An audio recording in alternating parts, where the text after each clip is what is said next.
Welcome to Denver Startup Week. I'm Tammy Dorr, President and CEO of the Downtown Denver Partnership and co-chair of Denver Startup Week.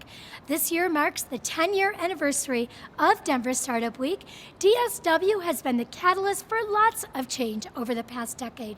And this week, we're coming together to celebrate the past and dream big for the future. We are able to bring Denver Startup Week to this community thanks to our 2021 sponsors. Thank you to our HQ and title sponsor, Amazon, and our title sponsors whose leadership makes this week come to life. Capital One Cafe, Downtown Denver Partnership, Fluid Truck, Hotel Engine, and WeWork. And our track sponsors who have made all of the great content you're hearing today possible, our founder track sponsor, Kickstart, growth track sponsor, Friday Health Plans, developer track sponsor, Quizlet, product track sponsor, Palantir, our designer track sponsor, Battery 621, and the Public Works, people track sponsor, Exactly, and spotlight event sponsor, Strat Labs. Our headline event sponsors are bringing the excitement to the week. Thank you to B-Side Fund, Colorado Public Radio, Comcast, Coors Brewing, Denver Pavilions, Entrepreneurship at the University of Denver, JP Morgan Chase, Method, Moss Adams, Pi Insurance, Promontory Mortgage, Path, Southwest, Tattered Cover, and VF Venture Foundry. Finally, thank you to our partner and member sponsors, all listed on the screen. Please say thank you to these companies as you enjoy our hybrid Denver Startup Week. And don't forget, use the hashtag DenStartupWeek to share your experiences and moments of inspiration on social media. Have a great week. Hello, I'm Sal Gentili, CEO of Friday Health Plans, and we're proud to sponsor the growth track this year at Denver Startup Week. We're a company that just entered a rapid growth phase, so we felt it was particularly appropriate. When my business partner and I started Friday Health Plans 5 years ago, we knew we wanted to create a company that catered to people who bought their own health insurance. The Affordable Care Act was just getting going, and we saw an opportunity to serve a brand new market of health insurance consumers. Independent consultants, startup groups, gig workers, service industry workers, designers, creators, and other independent professionals, like many of you here today. We knew that if we built a health plan that was simple to buy, easy to use, had great customer service, and most of all was affordable, we could compete against the big insurance plans who only focus on serving big companies. After spending 5 years getting into the Colorado market and completing a successful proof of concept, we successfully closed a $50 million round of growth funding earlier this year. We're now about to expand to 3 additional states later this year, hire more than 400 employees to support our growth, and eventually be in more than 10 states by 2025. I wish each of you good luck in your startup and growth pursuits. And as you think about your upcoming health insurance needs, I hope you consider fellow growing startup Friday Health Plans. Open enrollment starts November 1st. Check us out at fridayhealthplans.com.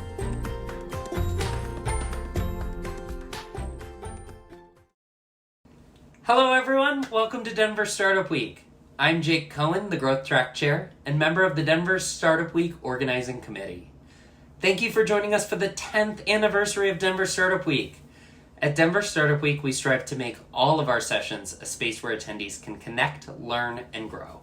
Regardless of age, gender identity, gender expression, race, ability, or sexual orientation. A special thank you to our sponsors for their support in helping us to keep Denver Startup Week free and accessible for all. Thank you for joining us and have a great week.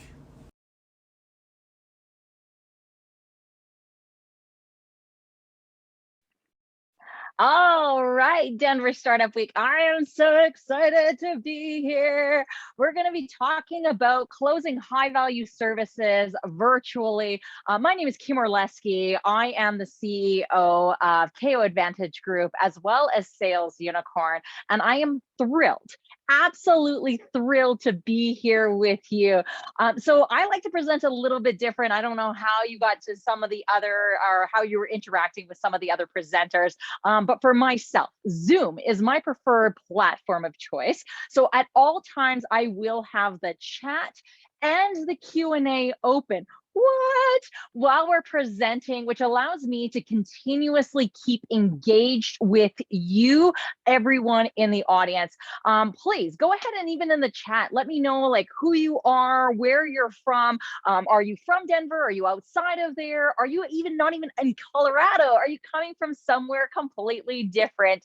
I am a big lover of the Rocky Mountains myself. I have a place both in the city as well as right in the mountains.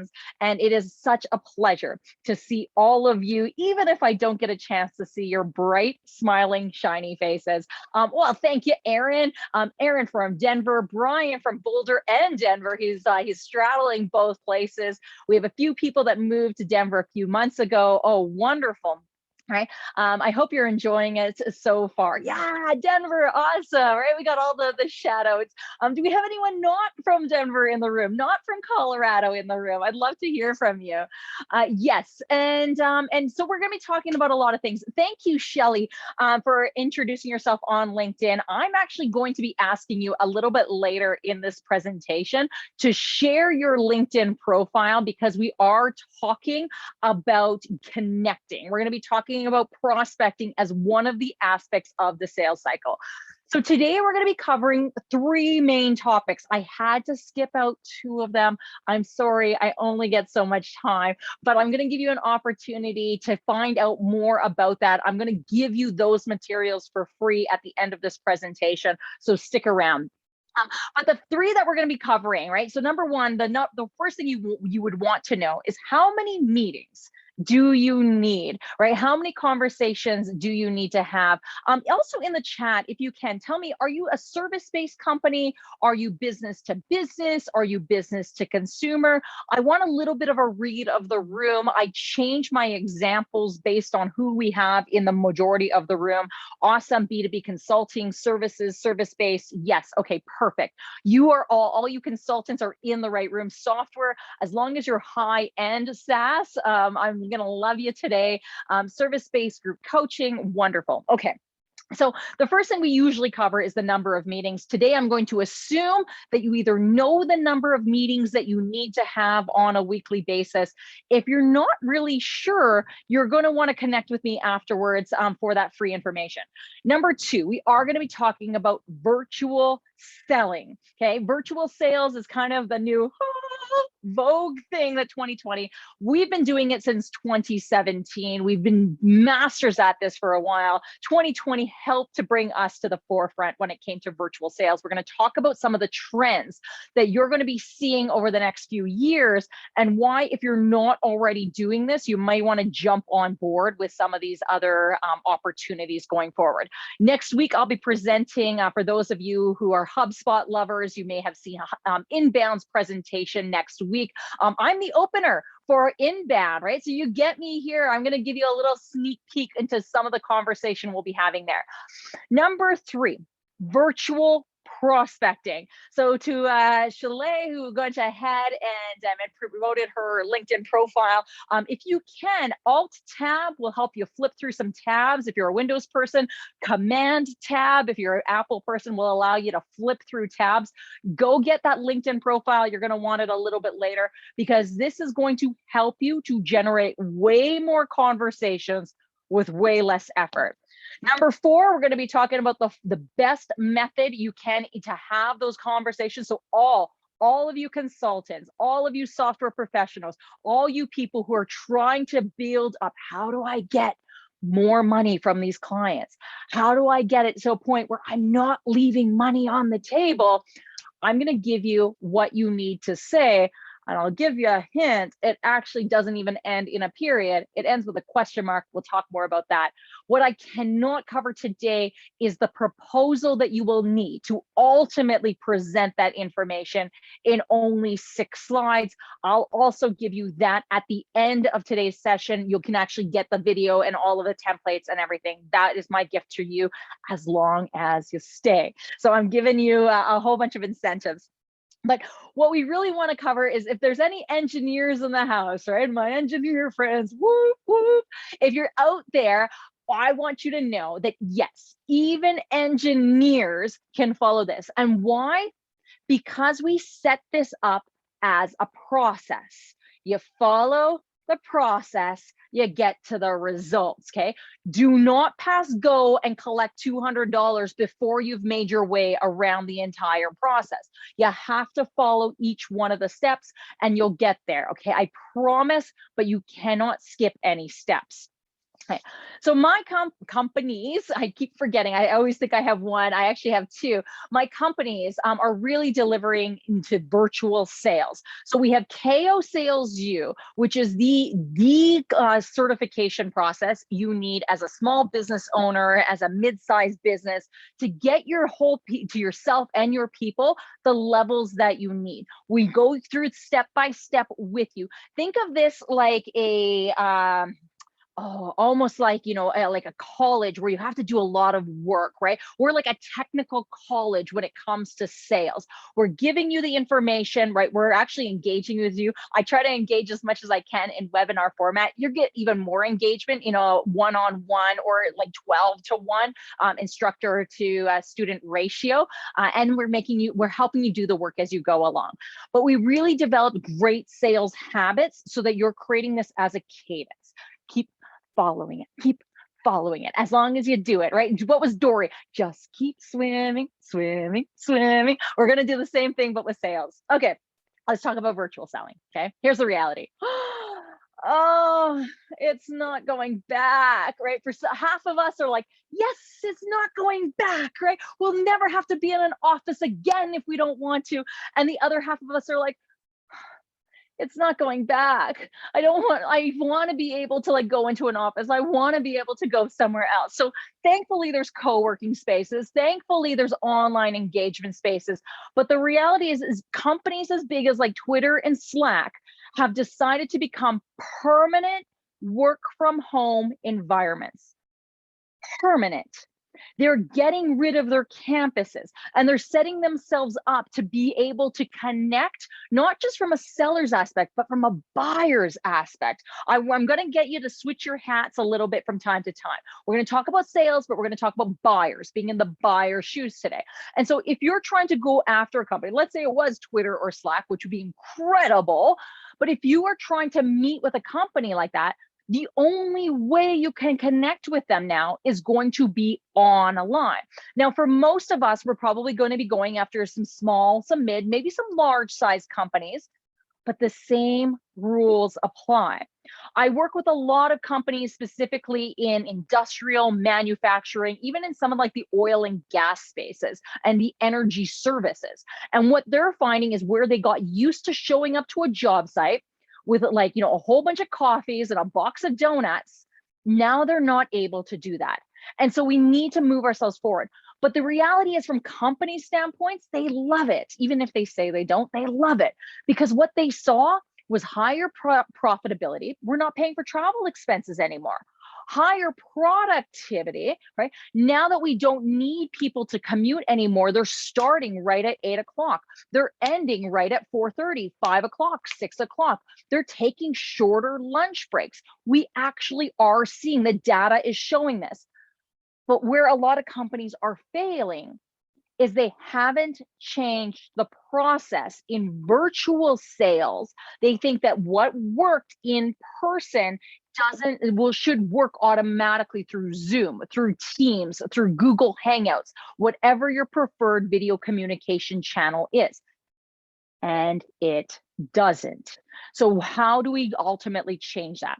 Okay, I'm going to throw a couple statistics at you right now. Okay, so number one, McKinsey did a study that said the vast majority of buyers, B2B, business to business buyers, are willing to spend more than $50,000 remotely or self-serve without the handshake of a salesperson. We have never met the person. And 15% of those buyers are willing to spend over $1 million without ever connecting with a salesperson. Right.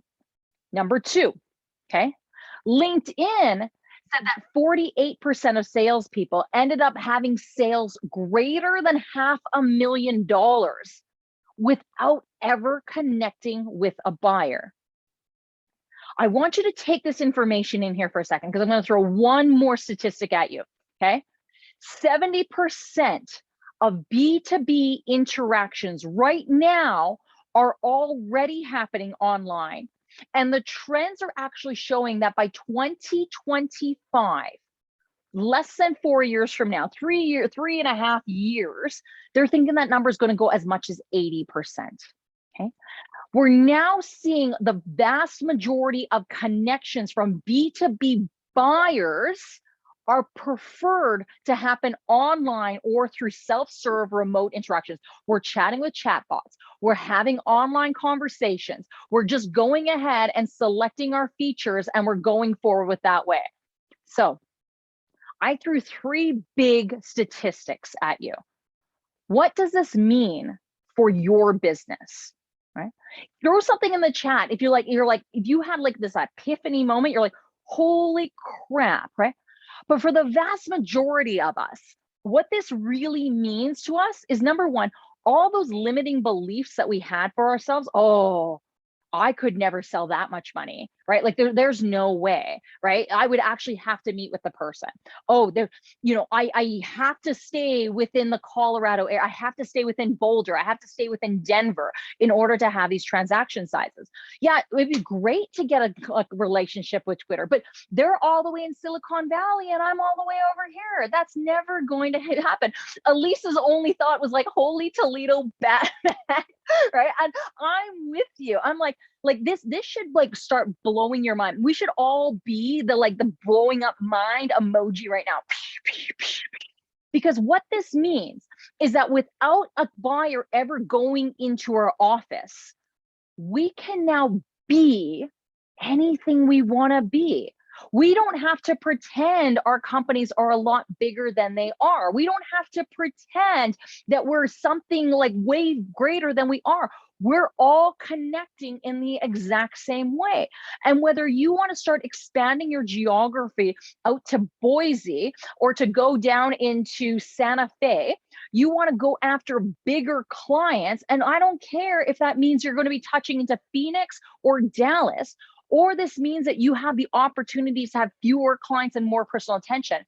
This is the opportunity that's sitting before you. How does this compare to Europe versus US? Stan puts in the chat. Good question. Actually, I don't have the European statistics, but I have seen the trends to be quite similar, but I don't know specifically on the buyer side. LinkedIn did it has their state of business. They do the state of business in 2021. They actually do separate theirs specifically between the Americas and the EMEA as well, which is the emerging markets, European and Asia. So you can take a look at that. Okay. But what this means from a virtual selling standpoint, okay, even though we can now be anything we want to be, we can show up differently. It means that we need to be way more critical and provide way more attunement into our process. Whereas when we were in person, we ended up having meetings could start and late. And this was actually a good thing, right? As salespeople, we're like, awesome. I booked a meeting for an hour. And the client stayed with me for an hour and a half, and we're giving each other high fives. We're like, yeah, that was awesome. In virtual sales, that is a deal breaker right then and there. You're going to have clients that are going to leave because you were not watching your time, right? Where in in-person sales, we would have a lot of value created by having these multi-marathon sales conversations. In virtual sales, we create value in space. Okay? We have mini meetings. We only touch what we need to touch and then we leave. And then we come back and we ask, was that valuable for you? What did you take away from our last meeting? And we start the conversation again, and then we leave after 20 minutes and then we come back. And then finally, tools become the conversation, not the support of the conversation. And this gets us into different things like artificial intelligence, automations. We're not going to touch that specifically today. But if you are interested in talking about how to enhance your sales process with those tools, I'm going to give you a link to my personal calendar a little bit later. And I'm more than happy to have a conversation with you on that. Okay. So our ideal meeting lengths, when I did a poll through my own LinkedIn, I asked people, I said, what is the ideal meeting time for your meetings? And the vast majority of people said it had to be under 30 minutes. And we probably know this from our personal experience. We have an idea that these meetings need to be short, they need to be tight, they need to be concise. But if that's the case, if our meetings have to be under 30 minutes, that means we need to be structured in knowing how this has to happen. So the things that you have to make sure that you have set up for your virtual meetings is, number one, really good video. Right? Test that webcam. Go ahead and actually even see, like, when you record yourself, do you get really good clarity? And if you're not getting great clarity, get yourself an external webcam. You can get these types of things for, I don't know, I think this one was like $75. It's a little Logitech. This is also really valuable if you're one of those people that love using multiple monitors. One of my personal pet peeves, and I will tell you from experience, your buyers probably have this as a pet peeve and they don't tell you this, is people that have multiple monitors and they're staring at you, because you're over here, they're staring at you and they're talking over here.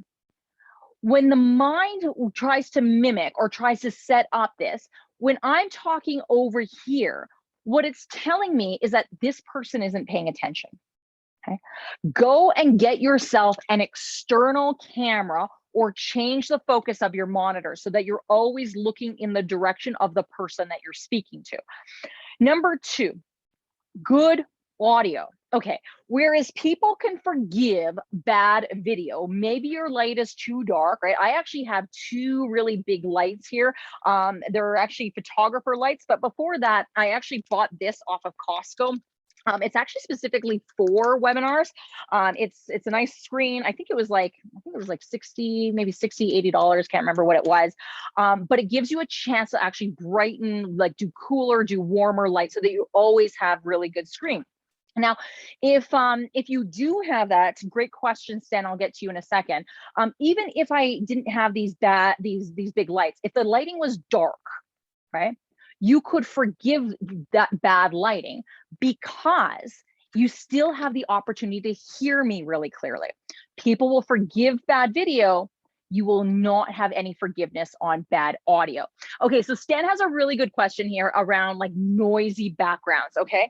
So number one, always have an external headset. Now I am using Apple iPods here. I went with the Pro version, which actually allows me to have transparency and noise cancellation. It's mostly for my side, but you also wanna have a backup. Always use an external mic. I think this was like $25, $20. This is a Sony little plug-in one. Because I use the Bluetooth one, and in the event the batteries died or I forgot to plug it in, I have a hard wire that I can easily access. Now in Zoom, okay, in Zoom you can easily handle noisy dogs and everything, because on where the mute button is, there's a little down arrow and you can open up audio settings. And you can select it. Zoom automatically has it set to auto, but you can actually set it to high, right? High noise cancellation, so that it's only picking up, like, what it does is it closes your radius on how much sound it's hearing. And so, if you put it to high, you have to speak up a little bit louder, but it eliminates any of the noise. Now, one of the other reasons I want you to have an external headset is because too many computers put the mics in the back of the computer. This is ridiculous. They put it in the back of the computer. And so it's actually picking up more sound than it is from behind you than it is in front of you. So always go with an external mic. James also put a great comment in the chat there as well. Camera level is important. And you're absolutely right. You actually want to have your camera level raised as close to your camera as possible, to your eye level as possible. So right now I'm standing. I'm obviously standing because you can see a little bit more of me, which I always do for presentations. I can project my voice, and it gives you a little bit more engagement being online. But if I'm sitting, right, I actually just, honestly, I went with a shoebox, right? It's just enough for my computer to sit on top of and be able to still be at eye level. And then if I'm typing, I'll actually take it off and I'll type a little bit lower, but this allows you to have that. Now, when it comes to cameras, think of them like driving, okay? Know where your camera is, and the same way you would drive, and you would look at your rear view mirror, you look at your side view mirror, and we just pay attention to them, is the same thing you do with your camera on your computer. Every now and then, just pay attention to it, give it a little notice, and then continue on, right? You don't need to be staring at it, but you do have to recognize where it is and give it a nod, because it mimics the brain. This person is talking directly to me, right? The more they feel like you have eye contact, because how do you get eye contact on a virtual meeting, the greater it is. Okay. Background. So background is really important. I actually use 2 different backgrounds, right? So if you do have a lot of things in your background, go ahead and use your video function to create a fuzzy background. Meetings does it now, and Zoom has been doing it for a little while. Here is my smoke and mirrors tip. This is a printed background. Okay, this is a screen. I got it from Amazon. I picked it up for $30, and it's just like, it literally just sits there. Okay, now behind it, I do keep a green screen in the event I did want to have an artificial background, but I love the printed background because I actually specifically chose it to create warmth, to create environment. And at the same time, it doesn't give me the halo effect that a lot of the virtual backgrounds create. Okay. And then finally, I love this picture because this is all the things of what you don't want to do. Like, this woman is terrible. I would hate to be on a video call with her because, number one, she's probably thinking she looks all cute. I look so cute, as she's sitting in front of the window. But what's ended up happening is she's actually appearing as a giant contrast in front of the person. Now, even as a small thing, like, you can actually get these at the Dollar Tree stores, right? This is I think this was $2. You could also order them on Amazon or Alibaba. This is a nice one to use as well in the event that you don't want to invest in a larger one, but give yourself really good light. This woman also has her computer sitting on her lap. What is she doing, right? Like, every time she moves, the other person's going to feel like they're on an earthquake, right? Like, that is terrible. And then she's holding a cup of coffee. I'm waiting for some cat or dog to go running across her, and she ends up spilling coffee all over the place. Ridiculous woman. Okay. So your ideal length and times for your meeting. This is your challenge, right? Just say challenge accepted, Kim.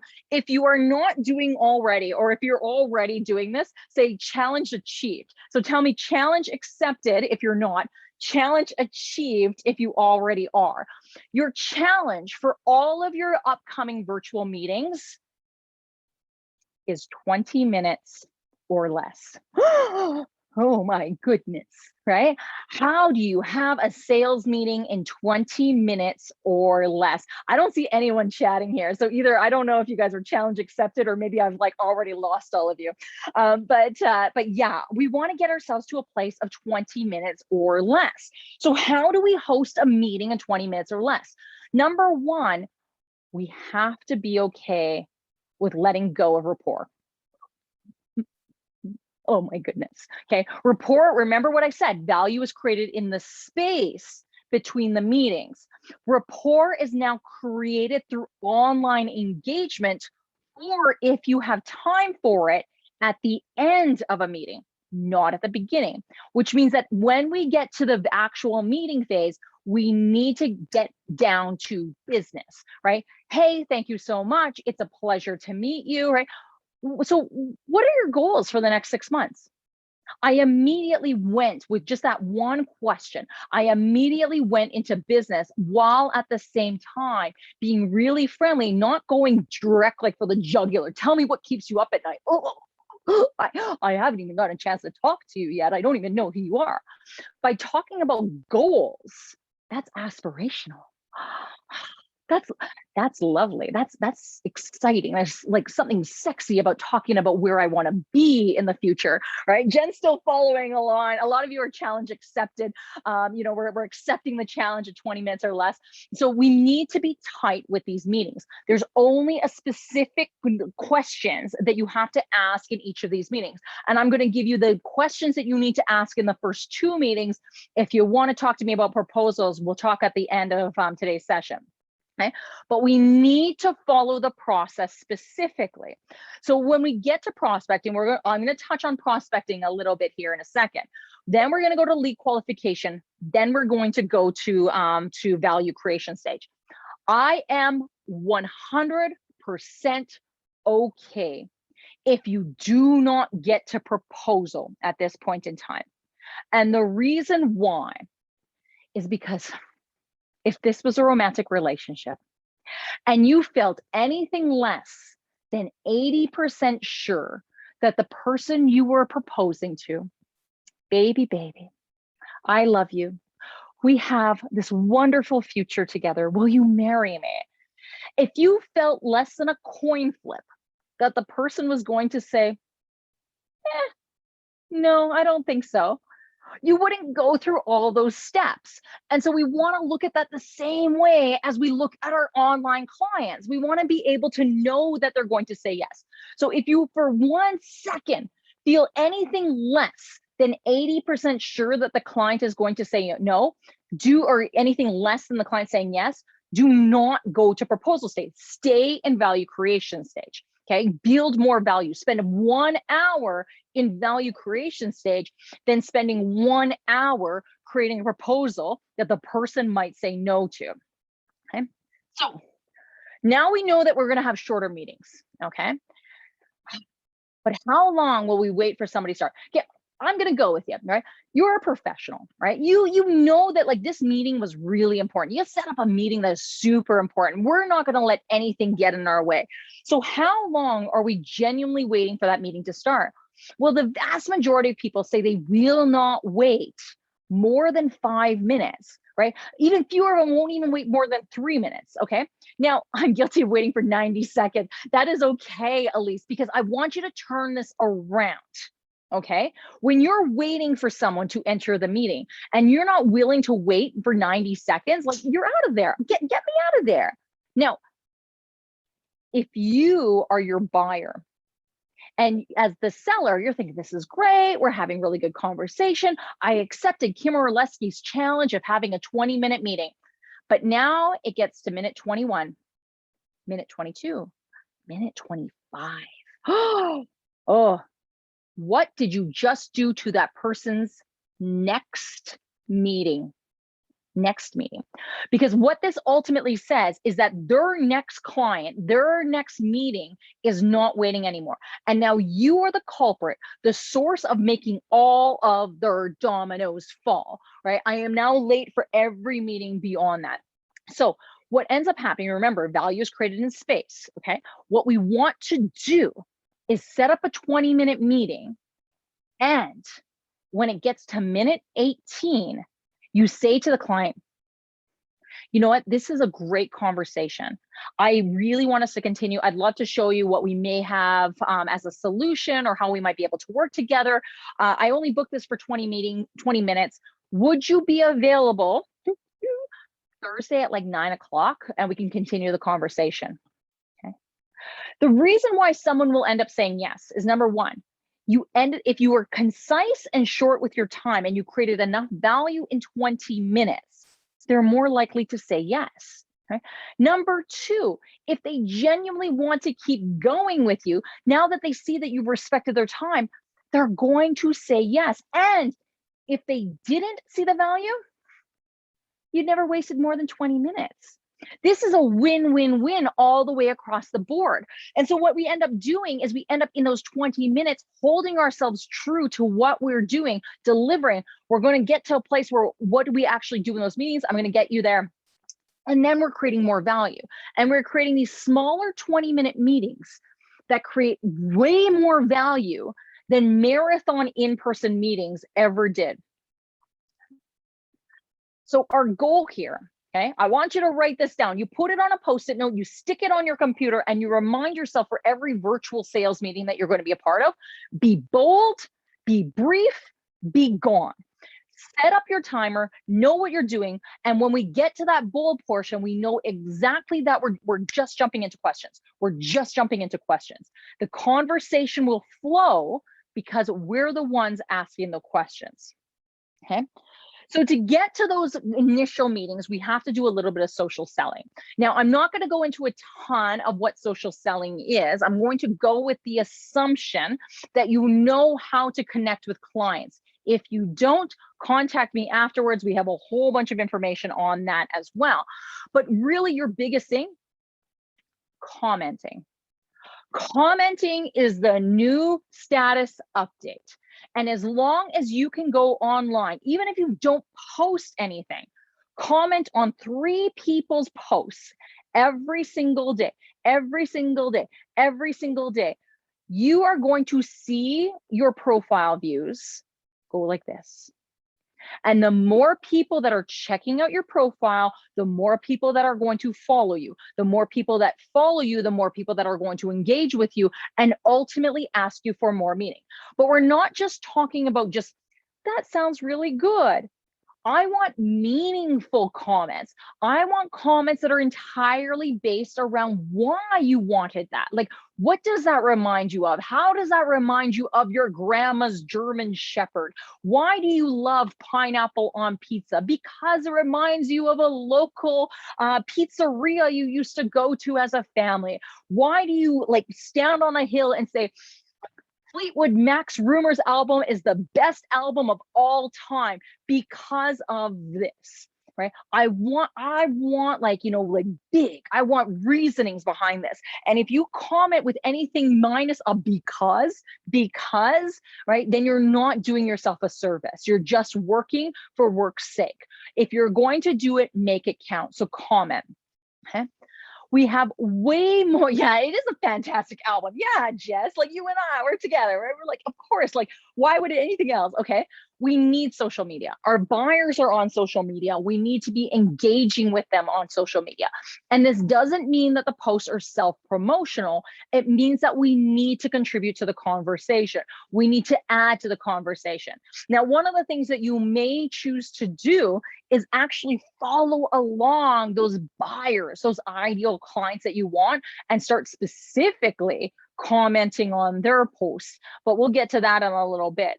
Because as salespeople, as business owners, as those that want to be seen, we always want to be top of mind. I just want to be top of mind. I just want to be the person that they think about. Well, guess what? In today's social selling realm, top of mind is equal to top of feed. If you want to be top of mind, your name had better show up on my feed every single time I log onto LinkedIn. And the only way I'm going to see that is because Sten commented on, Jess commented on, Elise commented on, and I'm seeing their name again and again and again. And I'm either agreeing with them, I'm disagreeing with them, I'm commenting on theirs, or now when I start to see their postings, now their postings are showing up on my top of feed. So for those of you that need some ideas on what to post, this by no means is a fully comprehensive list, but go ahead and take a screenshot, right? On Macs, it's Command Shift, I think 3, right, is actually a giant screenshot. You can take that. I think on PCs, it might be F3. I'm not really sure. Don't quote me on that. If anyone knows on PC, write down what the screenshot button is. I'd really appreciate that. But here's some ideas for social posting, right? Number one, celebrate your team. Now, for those of you who's solo here, right? Put solo or team, right? Solo team, solo team. I want to see, because if you're a solo person on here, this means that you might not have, a full team, right? Those of us have teams, that's easy, right? We want to celebrate Jessica. We want to celebrate Emily. We want to celebrate Raj. We want to celebrate Steven. Like there's a ton of people we want to celebrate. As solo people, we may not have a bunch of people that we can celebrate. So we have to celebrate our dog, right? The chief bark officer. We're going to celebrate the cat, right? The brake officer. We're going to celebrate our absolute favorite pen. This is my favorite pen, right? And I'll tell you all about it, right? There's different ways you can celebrate the team. Just be creative, right? Celebrate your network, right? Who are you in collaborating with? Who's your affiliates? Who are your partners? Who are you in co-opetition, right? You're in competition, but you don't really compete in the same things, right? I mean, we do sales training, but in all honesty, there's not a lot of companies that do specifically virtual sales training. So there's a lot of people that we can actually cross-reference to, right? If they want something very specific in virtual sales training, we exchange, those types of partnerships. Go ahead. From your buyer's perspective, this makes you think like the person's thinking like, wow, they give so much. Like, look at how nice that is. One of BMW's greatest ad campaigns ever, actually, I think it was Mercedes-Benz, actually the other way.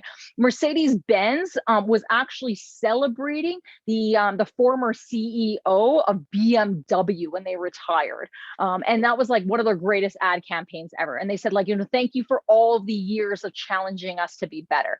Co-opetition, right, is a great place to be. Okay, polls. Polls are easy engagement, right? You can ask people like, what was the best era of music? You can ask people like, when are they ready for the first snowfall? You can ask people, even something on business, right? Have you ever hired a business coach, right? Just find out if people say yes and no and what their comments are. Polls are amazing because they create easy engagements. Q&As, right? What are the Q&As? What are those conversation starters that you want to have? Okay, hot takes, right? Hot takes, controversial opinions, but stay away from politics, stay away from like real controversy, go with the fun controversy, right? Go with the things that black ink pens are the best pens, way better than any ink pen, right? Like that, those are the hills I will die on, right? At the end of the day, it doesn't really matter, but those are fun takes to take, right? Everyone loves a Cinderella story, right? The started versus now. This is where I was. This is where I will be. Show people like how much different were you at the beginning of 2021. Show them when you started your business. Show them when you started your career. Show them when you started school, right? To do what you want to do. What is the big difference between that? What were your learning abilities that you took from that? Testimonials, specifically even reverse testimonials. If you can't get testimonials from your clients, you could celebrate your clients. You can say why they're so successful, or even just let your network know about what they do, why they do it, why they're such an amazing client. And case studies. Now, for those of you that don't have quantifiable case studies, think about doing qualitative case studies, right? Things such as how much more relief do you have? How much frustration do you see? And even if someone says we have ourselves scaled from one side to another, that can be a good thing. One of our most popular case studies was where we actually asked a company who never took sales training before, what is your level of comfort with sales, right? On a scale from 1 to 10, what's your level of comfort? And, people were like, yeah, 6, 7, like they felt pretty comfortable. By the end of the training, they felt like they were at like a 4. And we said, well, what happened? Like, well, the more we know, the more we realize that we didn't know, and we're craving to learn more. That was a good case study, right? Even though it showed the number go 1 to lower, they felt like by finding out that they were more comfortable, they also found out how much more they didn't know. So it can be a good thing. Okay. All right. So other ways to network. So Shelly going ahead, she jumped me to the chase. Go ask people to connect on LinkedIn, right? Go and put your postings inside of there, right? Let's connect on LinkedIn. The more second degree connections we have, the easier it is. I'm asking you to do a shameless plug right now. Go ahead and post your LinkedIn profile link right there in the chat. Let's connect with everybody, right? You know, even if you want to put a connection request in there, you could say like, hey, we met actually watching Kim Orlesky's session. If you don't, right, that's absolutely fine. We'll assume that anybody that's all of a sudden giving you a connection request in the next like 30 minutes came from this session. Wow. Look at all the people we can connect with, right? We have just grown our entire profile by like 30 people. Imagine that. Like, that is incredible, right? And when you think about how many second degree connections you have, this is where magic starts to happen, right? Share the other virtual networking events you're going to, share the in-person networking events that you're going to. The rising tide raises all the ships. And as startups, as small business owners, the more involved we can be in each other's success, the more we can ultimately do this. Okay, awesome. Emails, okay? I have a formula for emails, okay? But your goal is, if you're going to send an email to connect with someone for the very first time, keep it less than 100 words. Right? Oh my goodness, how would you do this? How would you do this? Right? And not only that, but can you ask like 2 or 3 questions in the email in that 100 words? Your best emails won't be the ones that you talk all about yourself, but rather the ones where you actually engage people in. Ask them a lot of questions. If you need, we have a template to use for the 5-sentence email on how to create that. Contact me after. Actually, I'll throw in my meeting request as well right now, and go ahead and connect with that. Any of the other stuff that I've said, because sales is a beast, we can't cover everything. I do want to connect with you on that. Okay, so Doug here, right? He was a startup founder. He says, Kim, I started following this stuff. I ended up getting a prospect out of nowhere. And he goes, and then we not only closed a 6-figure deal, the client countered us by wanting to pay more. Now, don't get me wrong, we truncated that. But what it actually happened was they were providing so much value through the clients, through asking these questions. I'm going to talk to you how to create that value in the meetings here. I created so much value that he was able to get the client to say, would you be willing to do this? Because virtual selling takes more discipline, not less, right? We need to have our videos turned on. So do we webcam or do we not webcam, right? It turns out that gong.io had a great study done. And they said, if one person has their webcam on, you have 127% greater chance of closing the deal than if no webcams were on, okay? So even if you're connecting with clients virtually and they choose not to turn their webcam on, keep your webcam on, right? Keep looking at it, keep engaging with it, because they can see you, you just can't see them. And that will still help you increase your win rates. And you want to have more video, right? We want to encourage video through direct messaging, emailing, text messaging, okay? Now, some really quick in the meeting things, right? Ask a lot of questions, and we want our clients to speak more. The person who asks the questions owns the conversation. Okay, so we want to find out what those questions are. I'm going to give you another screenshot opportunity here. Did we find out what the screenshot button was for Windows? Anyone want to throw that in there, right? Or is everybody on Apple, right? Command Tab 3. These are the questions that you were to ask in your first meeting. Do not go beyond this, right? This is actually going to give you Control Alt Print Screen. Thank you very much, Elise. I appreciate that. You don't have to go beyond this. These questions will give you enough information in the first meeting to give yourself the opportunity to say, would this be a good client for me, or would this not? Do I agree with where they want to go, or do I not? Okay. BANT is an acronym. It was actually created by IBM in 1973, and it was how they lead qualified their accounts. We've turned it around a little bit over the last few years, because it's not just like, what is your budget? Who is the decision maker? But it's rather like, what are your financial goals? Where do you want to get to, right? As we grow our clients, they should start to get themselves to imagination phase. And as we build imagination, right, this allows us to deliver more value, getting a premium price, okay? I promise you, any sales trainer or any sales conversation that you have where they say, this is what you say to get more value, is a dirty liar, okay? Only questions will help you create more value. And it's not through what you tell the client, but rather what they tell you. We want them to dream more. We want them to dream more. The more they're dreaming, the more they're willing to invest into that dream. Okay, the more we get them to dream, the more they're willing to invest in this. Okay, this will be like your guidebook for all first level meetings and interactions. Okay, this is your guidebook for all second level meetings and interactions. Because if you haven't finished this, continue to finish it in your second meeting. Finish this in your second meeting. Right now, what the difference between the first one and the second one is, the first one sets the stage. This one builds the dream further. This is about, where do we want to be? How far are we? What are the differences between the two? Okay. And the more we can draw that parallel, and eventually we'll actually get into emotional contrast, the stronger it is. I want that. Have you ever wanted something so bad that you would do anything for it? This is the magic of sales. We get our clients to want it so bad that now they will do anything for it.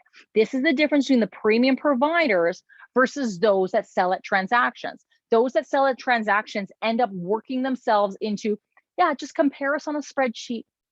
And the client will go ahead, this is what we do, this is how we do it, this is how fast it is, this is how cheap it is, this is how efficient it is, this is how productive it will be. Boom, boom, boom, boom, boom, boom, boom. Premium service providers who capture a premium product will go ahead and just agree with the dreams. They see themselves as the Yodas to a Luke Skywalker, not as the donkey or the mule taking the person up the mountain, right? I am there to guide you and assist you to greatness, not take you along, okay? See yourself as the Yoda, as the fairy godmother, as the, what is wax on, wax off, right? What was Mr. Oh my goodness, someone's gonna, what was the Karate Kid? The guy, but that's who we want to be, right? Mr. Miyagi, thank you very much, Stephanie. I appreciate it. She's like, I know what you got here. All right.